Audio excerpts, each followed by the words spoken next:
مبارک محفل کے حوالے سے میں آپ کو تقریباً 40 سال قبل کی کیفیت کی طرف لے جانا چاہتا ہوں، جب نزول قرآن حکیم کا 1400 سالہ جشن ہمارے ملک میں منایا جا رہا تھا۔ یہ جنرل ایوب خان کی حکومت کا دور تھا۔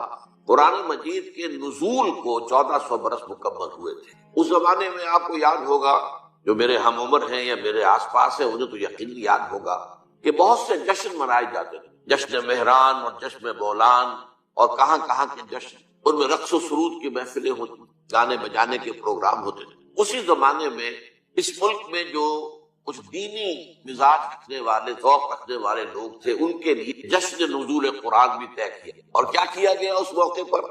قرات کانفرنس کی گئی، سونے کے تار سے قرآن مجید لکھوایا گیا، جو آج بھی ہمارے ہاں فیصل چوک میں موجود، کئی من وزن۔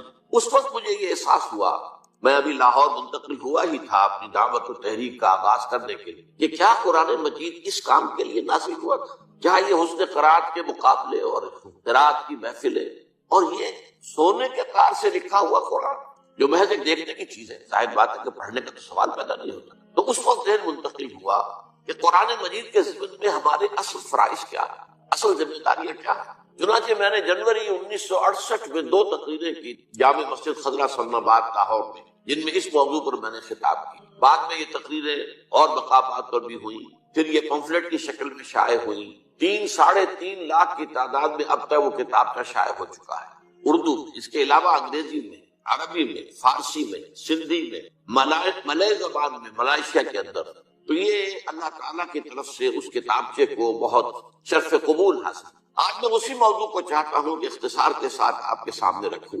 قرآن مجید کے ہم پر جو حقوق ہیں، پہلے سادہ ترین الفاظ میں سمجھ لیجئے، اصطلاحات جو ہے ثقیل ہوتی ہیں، بعد میں آ جائیں گی۔ پہلا حق یہ ہے کہ ہم اسے مانیں جیسے کہ ماننے کا حق۔ دوسرا حق کیا ہے؟ اسے پڑھیں جیسے کہ پڑھنے کا حق۔ تیسرا حق کیا ہے؟ اسے سمجھیں جیسے کہ سمجھنے کا حق۔ چوتھا حق کیا ہے؟ اس پر عمل کریں جیسے کہ عمل کرنے کا حق ہے۔ اور پانچواں حق یہ ہے کہ اسے دنیا میں پھیلائیں جیسا کہ اس کو پھیلانے کا حق۔ اب ذرا ایک ایک کر کے میں ان کے بارے میں آپ سے مختصر گفتگو کروں گا۔ ہم مانیں قرآن کو جیسے کہ ماننے کا حق ہے، اس کے لیے اصطلاح ہے ایمان، ماننا، ایمان۔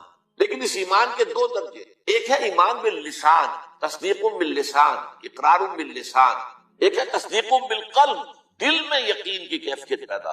اب ظاہر بات ہے کہ ہم زبان سے مانتے ہیں کہ قرآن اللہ کا کلام ہے جو محمد رسول اللہ صلی اللہ علیہ وسلم کو نازل ہوا، اور یہ بعین ہی جو کا تو موجود ہے، محفوظ ہے۔ یہ ماننا ہمارا، اس سے اسلام کا تقاضا پورا ہو جاتا ہے کہ ہم نے اس کو تسلیم کیا، اس کو مانا۔ یہ ایمان ہمارا قانونی ایمان اس طریقے سے پورا۔ لیکن اصل ایمان اس وقت ہوگا جب دل میں یقین پیدا ہو جائے کہ یہ اللہ کا کلام ہے۔ یہ دل میں یقین کا پیدا ہو جانا آسان کام ہے، اور جب تک یہ پیدا نہیں ہوتا ہم قرآن کے دوسرے حقوق ادا کر ہی نہیں سکتے۔ پڑھنے میں وقت کاہے کو لگائیں گے؟ پڑھ بھی لیں گے تو سمجھنے کی ضرورت نہیں، جو آج ہمارا حال ہے۔ اول تو وہ لوگ بھی اب بہت کم رہ گئے۔ ایک زمانہ یہ تھا کہ صبح کے وقت آپ اگر مسلمانوں کے محلوں گلیوں میں چلتے تھے تو ہر گھر سے آواز آ رہی ہوتی تھی تلاوت قرآن۔ اب وہ دور ختم۔ قرآن مجید کا پڑھنا، لیکن وہ ناظرہ صرف پڑھ لینا جو ہے وہ تو کفایت نہیں کرے گا، اس کا سمجھنا، اس کے لیے محنت کرنی پڑے گی، مشقت کرنی پڑے گی۔ یہ محنت اور مشقت تو آدمی اسی وقت کرے گا جب یقین ہو جائے کہ اللہ کا کلام۔ اسی لیے میں نے آپ کو جو ابتدا میں آیات سنائی ہے، الرحمن علم القرآن، رحمان نے قرآن سکھایا۔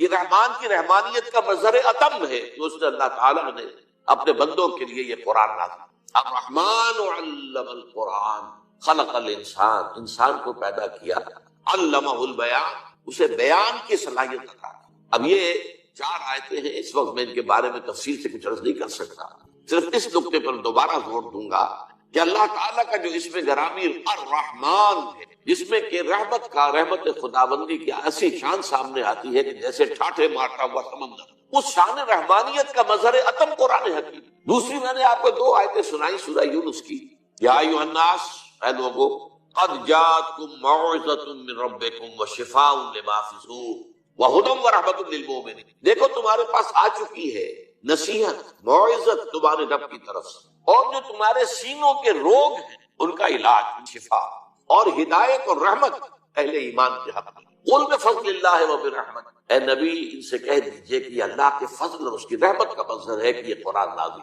فبذلک فلیفرحوا، تو اس پر خوشیاں منائیں کہ اللہ نے اتنا بڑا کرم فرمایا، اپنا کلام ہمیں عطا کر دی اور اس کی حفاظت کا ذمہ لے لیا۔ ہوا خیر مما یجمعون، یہ قرآن ان تمام چیزوں سے بہتر ہے جو لوگ جمع کرتے ہیں، مال جمع کرتے ہیں، دولت جمع کرتے ہیں، جائیداد بناتے ہیں، یا اور بھی مختلف بھی ہماری اس وقت کی جو بھی دلچسپیاں ہیں جس پہ ہم لگے ہوئے ہیں، ہم عطل لگے ہوئے ہیں، دن رات لگے ہوئے ہیں، اگر ہم جان لیں اس قرآن کی عظمت کیا ہے تو ہمیں معلوم ہوگا کہ یہ سب سے زیادہ قیمتی شے ہے، آسمان کے نیچے زمین کے اوپر اس سے زیادہ قیمتی شے اور کوئی نہیں۔ ہوا خیر مما یجمعون، جو کچھ یہ جمع کرتے ہیں ان سے کہیں بہتر، کہیں وقی، کہیں قیمتی شے یہ قرآن۔ لیکن یہ کیفیت ہمارے اندر کب پیدا ہوگی؟ جبکہ ہمیں یقین ہو جائے۔ اور میں آپ کو دعوت دوں گا ایک سیلف سینسر جسے ہم کہتے ہیں، سیلف کریٹیسزم جسے کہتے ہیں، ہم اپنے اپنے گریبانوں میں جھانک کر دیکھیں کیا واقعی ہمیں یقین ہے؟ اگر یقین ہے تو پھر اس کے ساتھ ہمارا طرز عمل کیا ہے؟ کیا ہمیں پڑھتے ہیں اسے جیسے کہ پڑھنے کا؟ کیا سمجھتے ہیں جیسے کہ سمجھنے کا؟ کیا اس پر عمل کرتے ہیں جیسے کہ عمل کرنے کا؟ کیا اسے پھیلا رہے ہیں دنیا میں جیسے کہ پھیلانے کا؟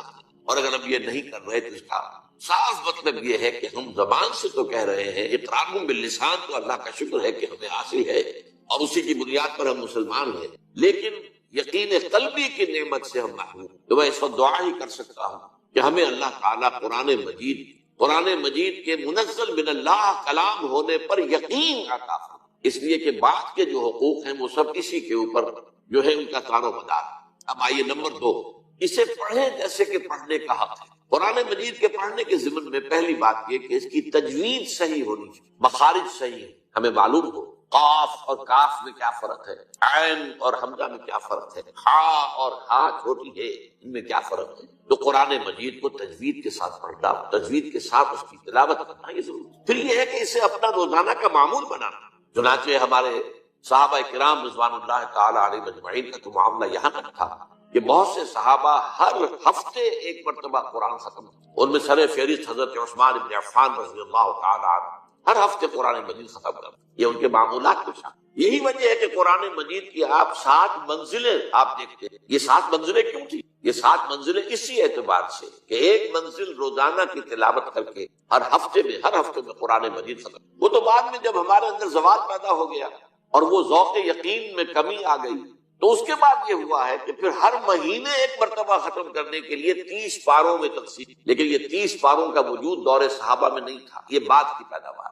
دور صحابہ جو صورتیں ہیں وہ تھی اور صورتیں جو ہے وہ منزلوں میں وہ منقسم تھی۔ تو یہ 7 منزلیں اس لیے تھی کہ روزانہ ایک منزل کی تلاوت کر کے ہر ہفتے میں قرآن ختم۔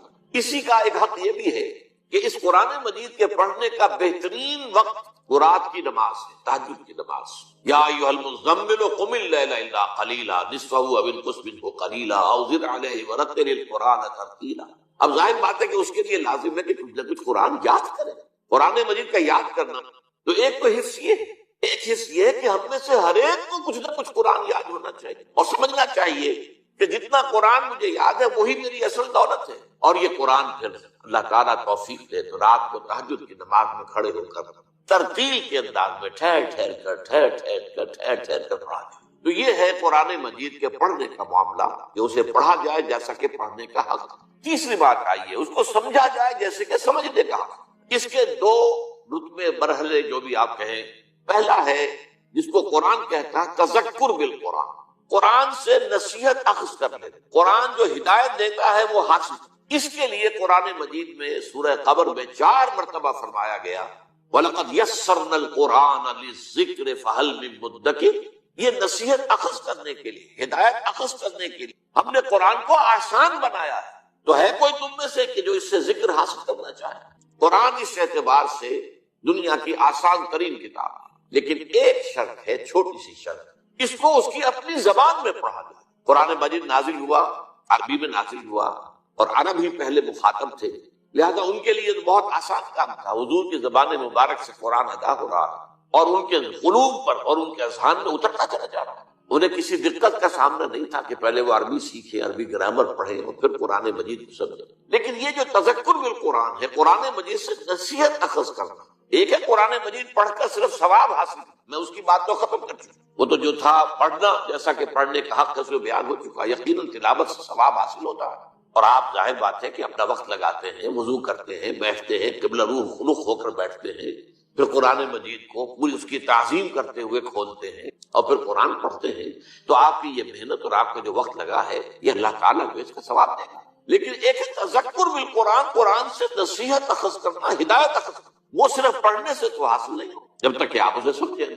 اور اس کی پہلی منزل یہ ہے کہ آپ اتنی عربی ضرور سیکھ لیں کہ آپ قرآن مجید کو تواتر کے ساتھ پڑھتے چلے جائیں اور اس کا ذکر، اس کی ہدایت آپ کے دل اور دماغ میں اترتی جائے. اس کے بغیر تذکر حاصل، ثواب حاصل ہو جائے گا. میں پھر عرض کر رہا ہوں، کہیں میری بات کو آپ غلط سمجھیں. کچھ لوگ ہیں جو کہتے ہیں کہ بغیر سمجھے پڑھنے سے کوئی ثواب بھی نہیں ہوتا. نہیں، میں اس کا قائل نہیں. اس کے پڑھنے سے، اس کی تلاوت، محض تلاوت سے بھی ثواب حاصل ہوتا ہے. اگرچہ اس میں ایک نقطہ ہے، وہ میں بعد میں عرض کروں گا. لیکن یہ ہے کہ اگر آپ کو اس سے کچھ اخذ کرنی، ہدایت اخذ کرنی ہے، نصیحت اخذ کرنی ہے، تو میرے نزدیک میری بات غور سے سن لیجئے. ہر پڑھے لکھے مسلمان کا فرض ہے کہ وہ اتنی عربی سیکھے کہ قرآن مجید کو اپنی آنکھ سے پڑھ سکے. ترجمے سے پڑھنے میں وہ تاثیر، آپ جو ہے ترجمے سے اگر پڑھیں گے تو گویا کہ آپ مترجم کی آنکھ سے پڑھ رہے ہیں. یہ تو اپنی آنکھ سے پڑھنا تو تبھی ہوگا جبکہ آپ عربی زبان سے واقف ہیں اور قرآن کے اور آپ کے درمیان ترجمہ حائل نہ ہو. بلکہ قرآن جسے اقبال کہتا ہے، تیرے ضمیر پہ جب تک نہ ہو نزول کتاب، گرہ کشا ہے نہ رازی نہ صاحب کشاف، براہ راست دل پر نازل ہونا چاہیے. اور اس کے لیے اتنی عربی سیکھنا میرے نزدیک فرض. غور کیجئے، آپ نے ایم اے کیا ہے، بی اے کیا ہے، ایم بی اے کیا ہے اور تعلیم حاصل کی ہے، ڈاکٹری پڑھی ہے، انجینئرنگ، اور عربی اتنی نہ سیکھ سکے کہ قرآن مجید کو پڑھ سکے. کیا جواب دیں گے اللہ کا؟ اللہ تعالیٰ کے سامنے حاضری ہونی ہے. قیامت پر ہمارا یقین ہے، یوم یقول الناس لرب العالمین، ہمیں حاضر ہونا ہے. جواب نہیں کرنا. تم نے میرے کتاب کی کیا خبر؟ تم نے اس کے لیے اتنی محنت نہیں کی. تم نے انگریزی اتنی پڑھی کہ انگریزوں کو پڑھا دو. بے شمار ہندوستانی اور پاکستانی مسلمان، آپ کو معلوم ہونا چاہیے، انگلینڈ میں اسکولوں کے اندر پڑھا رہے ہیں، انگریزی پڑھا رہے ہیں، لیکن تم اتنی عربی نہ سیکھ سکے. حالانکہ تمہاری اپنی زبان اردو جو ہے، اس کا ایک جملہ آپ نہ بول سکتے ہیں، نہ لکھ سکتے ہیں جس میں عربی کا لفظ نہ آئے. جملہ عربی کا لفظ ہے، لفظ عربی کا لفظ ہے. تو یہ تو ہماری زبان کے اندر جو ہے رچی بسی زبان ہے. پھر اس کو تم نے نہیں سیکھا تو ہمارے کلام کی کیا قدر ہے؟ اس کا جواب جو ہے آج ہی سوچ لیجئے. یہ گھڑی محشر کی ہے، کرسائے محشر میں ہے، پیش کر غافل عمل کوئی اگر دفتر میں ہے. اپنے آپ کو امیجن کیجئے، تصور کیجئے کہ اللہ کے حضور میں کھڑے ہیں اور وہاں سوال ہو رہا ہے کہ تم نے میری کتاب، جسے میں نے اپنی رحمانیت کا مظہر قرار دیا، جس کے بارے میں کہا قل بفضل اللہ وبرحمتہ فبذلک فلیفرحوا، تم نے اس کی کیا قدر؟ تو یہ ہے تذکر بالقرآن، جو آسان ہے لیکن اس کے لیے بھی عربی زبان کا اتنا فہم ضروری ہے کہ وہ براہ راست آپ اسے پڑھیں اور اس کا ذہن، اس کا فکر، اس کی سوچ، اس کی ہدایت آپ کے قلب اور ذہن میں اترتی. اس سے آگے کا معاملہ ہے تدبر قرآن. افلا یتدبرون القرآن ام علی قلوب اقفالها کتاب انزلناہ الیک مبارک لیدبروا آیاتہ ولیتذکر اولو الالباب. تدبر قرآن کی شرائط جو ہے وہ بڑی کڑی ہے، گہرائی میں اتر. قرآن مجید کی گہرائیوں میں غوطہ زنی، جسے اقبال کہتا ہے کہ قرآن میں ہو غوطہ زن اے مرد مسلم. اس کو میں ایک سادہ سی مثال سے سمجھایا کرتا ہوں. دیکھیے، سمندر میں اگر کوئی آئل ٹینکر جو ہے وہ ٹوٹ جائے، حادثہ ہو جائے، لیک کر جائے، تو تیل جو ہے اس سے نکل کر سمندر کی سطح پر رہتا ہے، وہ تیل نیچے نہیں جاتا. اب آپ کو معلوم ہے اوپر تو وہ تیل کی سطح ہے، اس کی ایک لیئر ہے، اور نیچے آپ کو معلوم ہے بہت میلوں جو ہے گہرا پانی. بالکل یہ معاملہ ہے کہ قرآن سے تذکر اخذ کر لینا تو ایسے ہے جیسے سمندر کی سطح کے اوپر وہ تیل ہے، بہت آسان تھا. لیکن قرآن کے علم و حکمت کی گہرائیوں میں اترنا وہ تو ایسے ہی ہے کہ جیسے موتی حاصل کرنے کے لیے غوطہ زنی کرنی پڑتی ہے اور سمندر کی تہہ سے جا کر موتی حاصل. یہ تدبر قرآن ہے، جس کے اعتبار سے میں آپ کو ایک مثال دے رہا ہوں. حضرت عمر رضی اللہ تعالیٰ عنہ کے صاحب جانے حضرت عبداللہ ابن عمر رضی اللہ تعالیٰ عنہما کو فرماتے ہیں، میں نے صرف سورہ بقرہ 8 سال میں ختم. اب آپ غور کی، عربی ان کی اپنی زبان، اور شان نزول وہ تو ان کے سامنے نازل ہوا ہے، اس پورے ماحول کا وہ جز. معلوم ہوا قرآن مجید کی گہرائیوں میں اترنا اور ان گہرائیوں تک رسائی حاصل کرنا آسان کام نہیں. It's a life long process. اور اس کا اصل کام کیا ہے آج کے دور میں؟ دیکھیے، قرآن جس زمانے میں نازل ہوا ابھی تمدن بہت سادہ تھا، ابھی کوئی بہت پیچیدگیاں نہیں. ابھی انسان کا اجتماعی نظام وہ اتنا گمبھیر نہیں ہوا تھا جتنا آج ہو گیا ہے۔ آج معاشیات کی پیچیدگیاں ہیں، آج کا بینکنگ کا نظام ہے، آج آپ کو معلوم ہے کہ اور بہت سی چیزیں ایسی ہیں، انشورنس کا معاملہ چلا آ رہا، یہ ساری چیزیں جو ہیں یہ غور و فکر کا تقاضا کرتی ہیں۔ تو قرآن مجید نے جو اپنے دور جس وقت یہ نازل ہوا ہے اس وقت کے لیے جو ہدایت ضروری تھی وہ تو سطح پر رکھ دی ہے تاکہ آسانی سے انسان حاصل کر لے۔ اس لیے کہ عرب آپ کو معلوم ہے وہ فلسفی لوگ تو تھے نہیں، ان میں تو پڑھے لکھے لوگ بھی نہ ہونے کے برابر، ان کا تو لقب ہی امیین ہے، ان پڑھ لوگ۔ اس اعتبار سے قرآن مجید نے اپنی بات سادہ رکھی، بہت آسان رکھی ہے۔ وَلَقَدْ يَسَّرْنَا الْقُرْآنَ لِلذِّكْرِ